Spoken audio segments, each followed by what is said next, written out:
Happy Mystery Monday. I'm wondering if you can solve my mystery riddle today.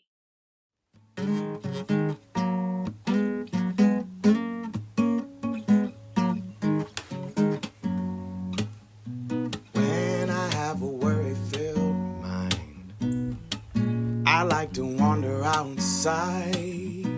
No telling what we might find. Birds calling, worms crawling, leaves falling down from above.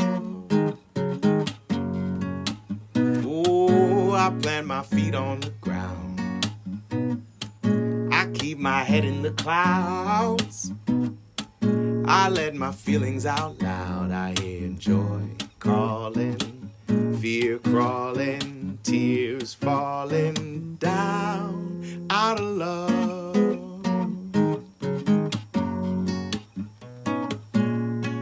Hi friends, I'm Mrs. A, and I'm so excited that you decided to join me today. Let's start off with a feelings check-in. I often ask you to sit with your body and listen for clues or messages so you can identify your zone or your feeling or emotion. And we humans experience a bunch of different feelings throughout the day. And so what I'd like you to do is think, just for a minute, about what you're feeling right now. Maybe you're feeling really calm, really confident, or focused. Maybe you're feeling a little anxious or worried or confused. Maybe you're feeling really frustrated or irritated. Maybe you're feeling disappointed or sad. There are so many different feelings we can experience. And so I put some of those feelings onto a poster that I've made here. And I'll blow it up big so you can see it. But I'd like you to take just a moment and listen to your body and identify or practice identifying the feeling you're feeling right now.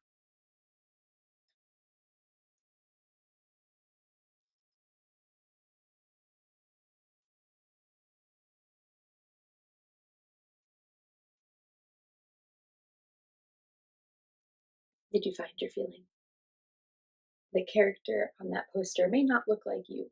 They may have different hair or different skin color, but their feeling should match how you're feeling right now. For example, I'm feeling peaceful. The character on my poster has long blonde hair. I have short brown hair, but our feelings are the same even though we look different. And all humans can experience a whole bunch of different emotions, no matter how they look or how they sound or what language they speak. So it's pretty cool that we're all connected in that way. Now that you've had some time, can you name your feeling? Say it out loud. Whisper it to a fuzzy friend. Let a grown-up know who's nearby, somebody you trust and who you're comfortable talking to. Naming our feelings can be really helpful for the people around us and for our own brains and bodies. So thanks for trying that out. The next thing I'd like us to try together is moving our bodies and doing a little exercise. Sometimes when we are feeling one way or another, if we move our bodies, it can help us clear our mind or get a little more focused or feel a little more settled or calm. And so I always use the date to help me with an exercise. And the date for me right now is 2/28/22. And the date may be different for you. Maybe you're watching this a few days after I've shared it. That's okay. You can check and see what the date is for you. To help us with our date exercise, I have my friend Fig here. And Fig will always show one of the moves that we'll try. And you can make some observations or look carefully and notice what you see. How is their body shaped? How are they moving their muscles? And you can make a guess. You can say, I think they are doing push-ups, or I think they're doing jumping jacks. And maybe your guess is right, maybe it's not right. That's okay. We will talk about Fig's move in just a little bit. And to warm us up, though, we have two moves to do first. And I thought we could start with 2 head rolls. Head rolls are a great way for us to just loosen up our head and neck and start to relax from the top down.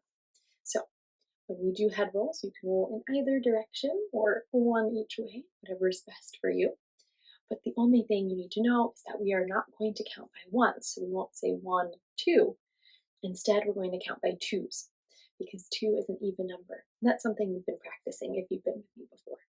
So let's start with our head rolls. We'll do 2 of them. But we won't say the number 1. Ready? 2. Now we have Fig's move to do, but we have to do 28 of them.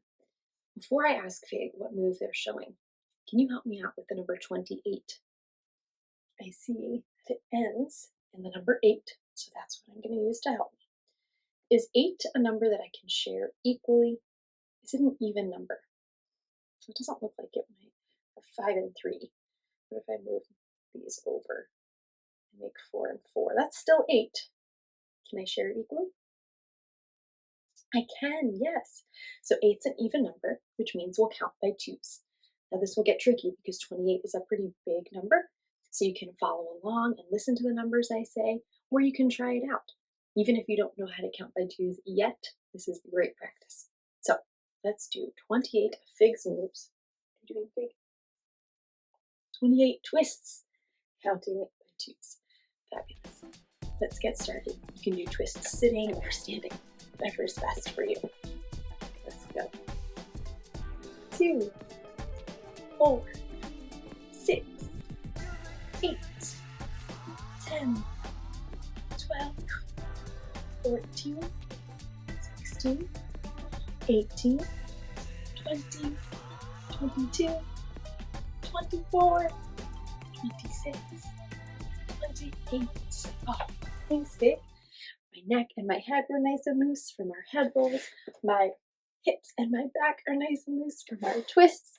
We have 1 move left. I wonder what muscles will work out this time. 22, our final move.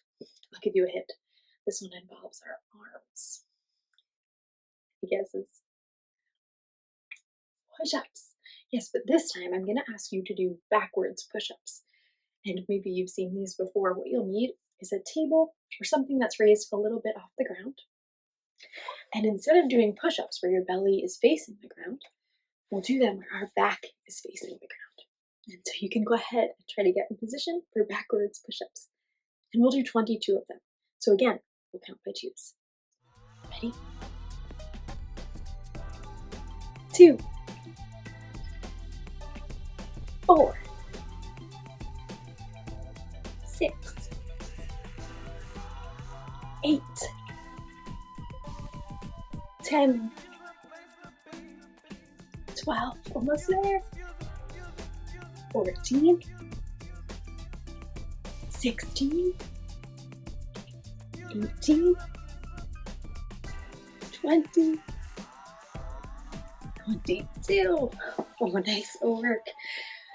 Maybe your arms are feeling a little sore. You can shake them out if they're feeling funny. You can settle back into your space. And one of the best ways I know to cool down and refocus our bodies is to take some deep breaths. So if you'd like to relax and settle back in, let's listen for a bell. And we'll breathe really big when we hear it, and then slowly let our air out. Ready?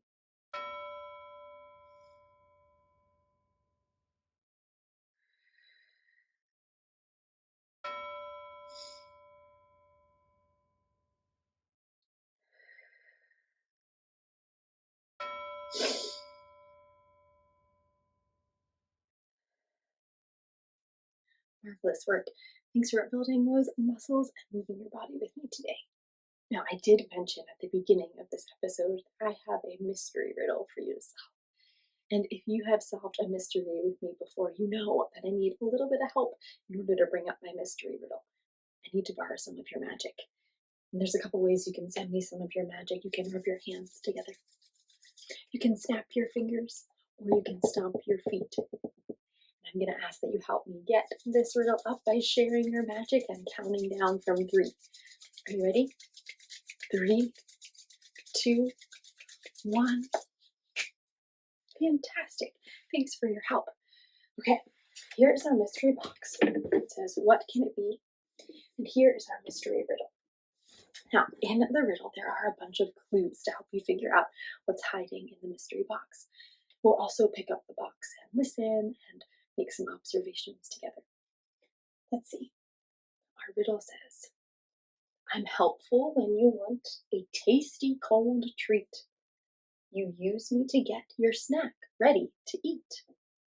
I'm a kitchen utensil similar to a spoon, though I sometimes live in trucks that play a fun tune.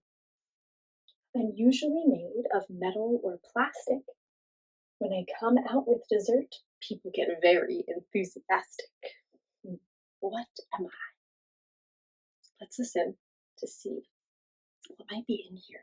Okay, I can tell you it's a little bit heavy. Not very heavy, but a little bit heavy. And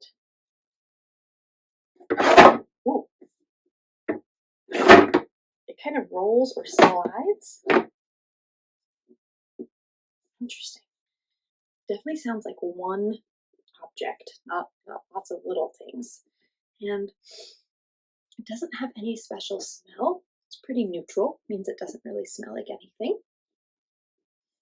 You can hear that thump. So like I said, it's pretty heavy. And I can hear it rolling a little bit. You hear that? Yeah, now I can't use my eyes to make any observations here because it's hiding. But I can use my brain and my critical thinking. Did you see any clues in that poem? Yeah, the riddle or the poem said that it's helpful when you want a cold treat, similar to a spoon, sometimes live in a truck that plays a fun tune. Out with dessert, metal or plastic, people get very enthusiastic. Do you have any guesses? Oh, I think I have an idea. What about you? Yes, it's an ice cream scooper. Oh, this one is metal and plastic. Maybe you have an ice cream scooper at your home that's similar or different. This one's pretty heavy. I've seen some that are a little bit lighter. And this matches all those things in our riddle. And the reason that we have an ice cream scooper in our mystery box today is because an ice cream scooper was invented by a Black man. And we have been talking about Black History Month and learning about some people in Black history. And we're going to learn a little bit more about inventions and inventors in our message. But I thought this was a really interesting invention that was invented by a Black person that I hadn't known about before. And his name was Alfred Crayell. And he invented the ice cream scoop when he was working at an ice cream shop and scooping ice cream with a bunch of spoons. And he thought, this is really tricky. And he used a bunch of spoons at once to try to get ice cream scoops out easily, but it wasn't working so well. And so he invented the ice cream scooper. He has the original patent or design that is still in use today for a lot of people who make, and a lot of companies that make ice cream scoopers. And so that was a pretty fun fact that I learned. And I'm excited to share some more with you. But first, I need your help once more to get rid of this mystery riddle and get back to our chalkboard. So you give me your magic. You can rub your hands, you can snap your fingers, or stomp your feet. And we'll count down once more. Are you ready? 3, 2, 1. Fabulous.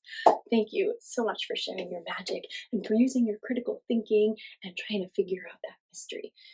If you didn't figure out that mystery riddle, that's okay. I have a lot more mysteries hiding throughout other episodes. You can always go back and check them out. While you're there, be sure to hit that red subscribe button so you can be on top of any new videos and episodes that I put out, as well as new read-alouds or stories that I share. For now, let's get started on our message. Like I said, we're going to learn a little bit more about inventors or inventions. And so as we are looking at this message, you can pay attention for those words, see if you can learn something new. You can also look to identify alliterations, words that are next to each other or nearby that start with the same sound or letter. Or you can look for onomatopoeias, sound words. Let's read. Dear creative and clever kids, have you ever dreamed designs, created contraptions, or made machines? Maybe they were real. Maybe they were pretend. Or maybe they were a little bit of both. People have incredible imaginations, and sometimes we can bring ideas to life. Whoa! When we create something new, it's called an invention. When we can take an idea or an item that already exists and make it better, that's called an innovation. Today, we're going to talk about some inventors and innovators that helped create some wonderful, interesting, and helpful things. Love, Mrs. A. And so I have some wonderful books to share with you about inventors and innovators. And I'm really eager to get started. So let's jump right in. This first one is called Whoosh, and it is written by Chris Barton, illustrated by Don Tate. And I love this book because it tells us all about the story of Lonnie Johnson, who invented the super soaker. Have you ever played with a super soaker or a water gun? Well, Lonnie Johnson came up with this incredibly fun and playful and creative idea. And this book, Whoosh, tells us all about his life story. It takes us from the beginning when he was a young boy to currently to talk about what he's doing now. And I'm going to share just a few pages with you. And I'm curious if you have any connections with Lonnie. Let's listen and I'll explain what I mean. Bamboo shooters, rubber band guns, erector set, go-kart engine, bolts and screws and other spare parts his dad let him bring in from the shed, and various other things he hauled back from the junkyard. Lonnie loved building and creating. Ideas for inventions just kept on flowing. I wonder, do you ever use spare parts or small items or objects that you find when you create or build? Do you feel like your ideas keep flowing? You're really creative and you like to design and make things? Me too. And Lonnie Johnson is just like that. He learned how to make rockets from scratch. Kids at school gathered to watch Lonnie launch them. And he learned how to make rocket fuel. When it caught fire in the kitchen, Lonnie's mom didn't make him stop, but she just sent him outside to work. Lonnie wanted to spend his life designing things, building things, and getting them to work. He wanted to be an engineer. However, Lonnie took an exam that said he would not be a very good one. His dream had been challenged. Lonnie was discouraged, but he knew that whoever had graded his test hadn't met Linux. So it sounds like although Lonnie loves building and designing and engineering things, he took a test that told him he wouldn't be a very good engineer. And I don't know about you, but that makes me feel sad because a test can't tell us what we are good at or bad at or who we are as people, because a test is just a test. And so although Lonnie was discouraged, he knew that he could be a designer and an engineer. And if that test was able to know him and know all that he created, like Linux, then they might have had a different decision. And so although Lonnie was discouraged and sad, he still continued on. Inspired by a TV show, Lonnie had built his own robot. He made it out of scrap metal and named it Linux. Compressed air cylinders and valves allowed Linux's body to turn and its arms to move. The switches came from an old broken jukebox. Lonnie used a tape recorder to program Linux, and as a bonus, the reels looked like eyes. Lonnie wanted to enter his creation in a science fair, but he couldn't get the transmitter to work. Without it, Lonnie couldn't send commands to Linux. Science fairs came and went. Lonnie missed one and then another until he got an idea. Now, Lonnie may or may not have asked before he borrowed his little sister's walkie-talkie, but do you think he was able to send commands to Linux? Do you think he figured it out? I think so too, but if you'd like to find out the rest of this story and how Lonnie designed and built Linux and then went on to create the Super Soaker, you'll have to grab this book for yourself. Whoosh by Chris Barton and illustrated by Don Tate. Now this next book here is called What Color Is My World? And it is all about the lost history of African American inventors. And it's by Kareem Abdul-Jabbar and Raymond Obstfeld, with illustrations by Ben Booz and A.G. Ford. And this one is really interesting because it's written as a story of a family that's moving into a new house.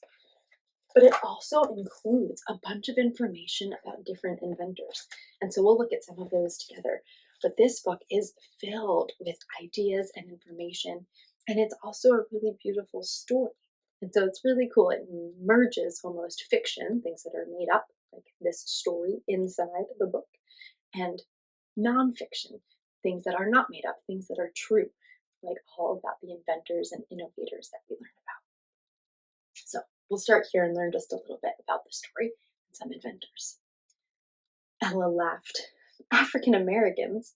Unless this was a station on the Underground Railroad, I don't see any African Americans in history.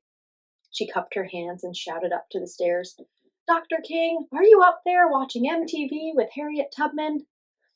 Ella, I said, nudging her, knock it off. There's more to our history than slavery, jazz, sports, and civil rights marches. We know that, Ella said, getting sore. Do you know a lot of African American scientists? Mr. Mattel asked. Ella looked at me. Come on, genius, Ella whispered to me. Name some black scientists. I'm sure I'd read about a few, but I couldn't remember a lot of names. Finally, I said, George Washington Carver. The peanut guy, Ella said with a triumphant look. Amazing man, Mr. Mattel agreed. They called him the Black Leonardo, after Leonardo da Vinci. Who else you got on that list? Ella and I looked at each other. Then we shrugged. Mr. Mattel walked over to the wall and flipped the light switch. Overhead, a bare light bulb burst ablaze with light. Who invented the light bulb? He asked. Thomas Edison, I said. You gonna tell us he was black? Ella said. It was a trick question, Mr. Mattel said. No one invented the light bulb. What? Ella and I said at the same time. Oh, Edison had a lot to do with bringing us the light bulb, but no one invents anything, not by themselves. Then how come all the history books are filled with names of inventors? I asked. Well, it's easier for people to remember one name, and easier for teachers to test you on those names. In truth, all inventors improve on what's come before them. They should be called innovators rather than inventors. See, inventing is like standing on a bucket brigade. People stand in a line that stretches from a water source to a fire, and they pass buckets of water up the line. The last person in the line throws the water on the fire and gets all the credit for putting out the fire. Inventors are like the people in that line, each one contributing, but the one who throws the water gets the credit as the inventor. I pulled out the blank journal tucked in my back pocket, and I started scribbling what he said. I even drew a bucket brigade. My whole life is in my journals. I have more than 400 of them, all stacked neatly in my bookcase in chronological order from the time I was 5. Sir Isaac Newton once said, Oh, the apple proves gravity guy, Ella said. Right. He said, If I have seen farther than others, it is by standing on the shoulders of giants, meaning that whatever he achieved is because of what he learned from all the great scientists that came before him. So we were talking about the difference between inventors and innovators. And in this book, I hear the character saying very few people are really inventors because they're building upon something that's come before them or that's already been. I kind of like that idea that Isaac Newton said that if we have seen further or done things, it's because we're standing on the shoulders of others, people who have come before us, people who have made discoveries and worked hard to solve problems first. So what does the light bulb have to do with African Americans? Ella asked. The edge had gone from her voice. Mr. Mattel grinned. Ever heard of Lewis Latimer? We shook our heads. Let me ask you this. What color is electricity? He flicked the light bulb on and off. I thought for a second. White? It's yellow, Ella scoffed. Lighting looks light when it flashes, I reminded her. Yeah, well, I don't think that. This electricity, Mr. Mattel interrupted, is black. Black? Ella and I said at the same time. We both stared at the light bulb. Are you sure your glasses aren't dirty? Ella asked. The city gets its electricity from nuclear power plants. In fact, 20% of all of the electricity in the United States comes from nuclear energy. That is thanks to Dr. Henry T. Sampson, who invented the gamma electric cell, which makes it possible to convert nuclear radiation into electricity. Ella looked at me. How come you didn't know that, Thomas Nerderson? I shrugged. Good question. Why didn't I? Speaking of Thomas Edison, Mr. Mattel said, you ever hear of Granville T. Woods? Ella and I shook our heads. He was known as the Black Thomas Edison because of all of his inventions. In fact, Edison even tried to hire Woods. Alexander Graham Bell's company bought Woods's telegraphy invention. Mr. Mattel flicked the light switch on and off again. Black electricity. Black electricity, Ella chuckled. She grabbed my journal out of my hands and started scribbling notes. You are going to love this next part, Mr. Mattel said. He leaned forward as he was about to tell us a deep, dark secret. Ella and I leaned forward too, listening. He picked up a broom in each hand and tossed them to us. Get to work. He walked out of the room, but we could hear his laughter echoing in the hallway. As soon as he was gone, I grabbed my journal back from Ella and started writing down everything he told us. You're crazy if you think I'm doing all the sweeping while you scribble away, Ella said. I don't want to forget what he said. I want to find out more later. She snorted and started sweeping, then stopped and snapped her fingers at me. Give me some paper too, just to make sure you get it right. And so here we heard about Dr. Henry T. Sampson, who invented the gamma electric cell. And inside, we can find out more about him and his work, more about how he was the first African American or Black person to earn a PhD in nuclear engineering. And over here, we can learn about Granville T. Woods and his invention of the induction telegraph. And we can learn all about his life and how people called him Black Edison because of all of his inventions and innovations. And what I love about this book is that the story goes on, and so many more inventors and innovators are talked about, and they all have these flat-out, pull-out pages where you can learn more about them. And so What Color is My World is a fantastic book filled with information, and I definitely recommend you grab yourself a copy.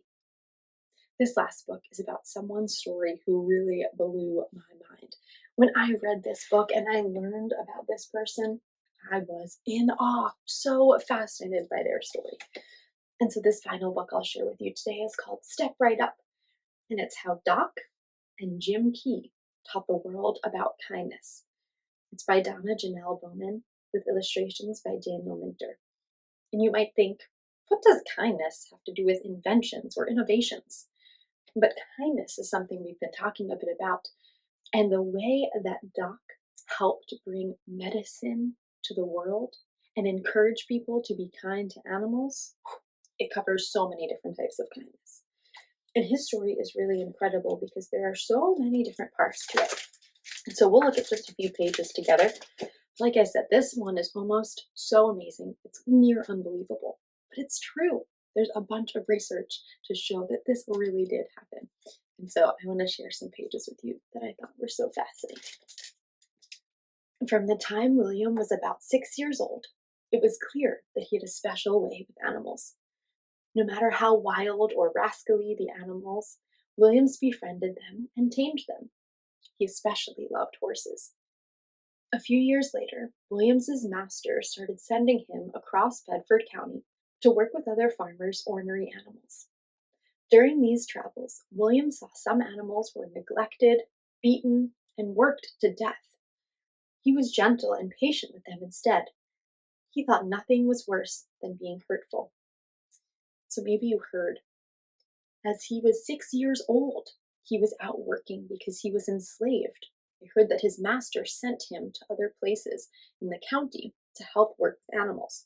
So at 6 years old, he was enslaved and working to take care of animals. William learned all he could about caring for the injuries and illnesses of animals and people. He paid special attention when his mother taught him how to distill roots and herbs into homemade remedies. As William worked at different farms and businesses, his doctoring skills developed, and his reputation grew across Tennessee. By the time he was a young man, William was so good at treating injuries and ailments that everyone started calling him Doc Key, or just Doc. And so, although he was working and helping animals at such a young age, he was also learning from his mother about herbs and roots that can help heal ailments or sicknesses. And so, when he got a little bit older, he was so good at it, people just started calling him Doc. When Doc was ready to hitch up the medicine wagon again, he decided to bring Jim, his horse, along as his newest attraction. Doc held up a bottle of Keystone liniment and announced for people to gather round. He told the crowd how his sickly, crippled colt had grown strong and healthy. Right on cue, Jim, the horse, pretended to be sick. He limped and drooped and snorted and wobbled. Then Doc gave Jim a spoonful of medicine and massaged a dollop of liniment into his legs. Suddenly, Jim, the horse, acted well again. He pranced around, frisky as a pup. The audience clapped and laughed and lined up to buy Doc's medicine. And so I know we skipped around a bit, but from when William or Doc was a young boy and a teenager learning how to make medicines, he then created a medicine called the Keystone liniment. It helped animals and it helped people who were feeling sick, who were not able to work well or move their muscles comfortably. And so he also trained a horse, Jim, to act like it was sick and then feel better after it took the medicine. Pretty incredible. The other part of this story is that he not only trained his horse Jim to do that little act, but he trained Jim to read. I know, it sounds crazy, but let's listen. Back at home one day, Doc's wife walked into the stable munching on a snack. "Jim, do you want a piece of apple?" she asked. Jim nodded his head up and down. Mrs. Key ran back to the house, calling, "Doctor, doctor, the horse said yes." Doc began to wonder what else this horse could learn. The stable was transformed into a horse-sized classroom. Doc painted sugar on a cardboard square, marked with the letter A, and held it up to him. A, Doc said. Jim swiveled his ears and listened. Then he licked the card until it was soggy. Doc created a new card out of tin. Every day he patiently repeated, A, as he slipped the card between Jim's lips. For weeks, Jim just licked the sugar and stared blankly at the teacher. Doc sighed and shook his head, but he kept at it. And friends, I kid you not, as you read the rest of this story, you are going to hear about incredible things. Things that Jim, this horse, and Doc could do together. And oh my word, it was just the coolest thing. And another thing that Doc did was go on to help create humane animal societies and encourage people all across the United States, all across Turtle Island, to be kind and gentle with animals instead of hurting them or beating them or working them until they were sick or dead. He encouraged people through the work of him and his horse Jim and through the work of him and some other animals. He encouraged people to be kind and gentle. And I think that's a really important message for all of us. So please step right up and finish that story. It's so good. Finally, friends, before we say goodbye, I thought our mindful moment today could be a breathing activity all about machines. Now, it's going to take some imagination, just like these inventors and innovators we've talked about. But what I'd like you to do is pretend there's a big machine in front of you. You can build it and design it in your mind however you'd like. And what you're going to do is you're going to press a button on your machine or turn a crank or pull a lever, and you're going to breathe in as you do that. And then you're going to imagine your breath going through the machine as you breathe out. So this is going to be a little creative. It's going to look different for all of us. The machine I imagine is not going to be the machine you imagine. And maybe it'll change from breath to breath. That's fine. But what I'd like us to do is take a moment to imagine that machine. Our mindfulness machine. It can be simple or complex. You can have your eyes open or your head lowered or closed your eyes, whatever's best. And I'm going to ask you to take that big first breath in.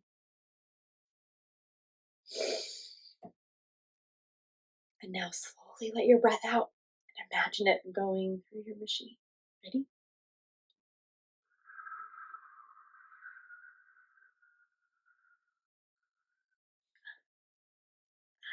All right, let's do it again. Take another big breath in. Let it out through your machine.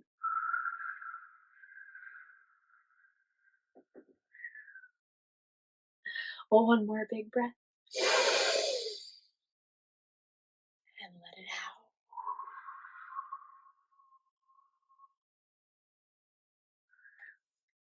out. Friends, what did you notice about that mindful moment or how your brain or body felt while we were doing it? Oh, yeah. Did you visualize or almost see the machine in front of you, even though it was pretend? I know I did. Did you feel like you were able to focus well on your breathing in and breathing out, or was that distracting? Thanks for sharing. What's amazing about mindfulness is that all of us can experience it, but we all experience it in slightly different ways. And so, something that might be really helpful for my brain and body might not work so well for your brain and body. And that's why we practice so many different ways to be mindful together. So, thanks for trying that one out. If it was one that really worked for you or felt good for your brain and body, try it again. Try it again later today. Try it again anytime you need to take a moment of mindfulness. And if it didn't work so well, that's okay. You can always go back and watch some of my other videos where we end with all different types of mindful moments. So, friends, thanks so much for being here. I want to send you off with some love if you'd like it, a hug if you want it, and I can't wait to see you next time.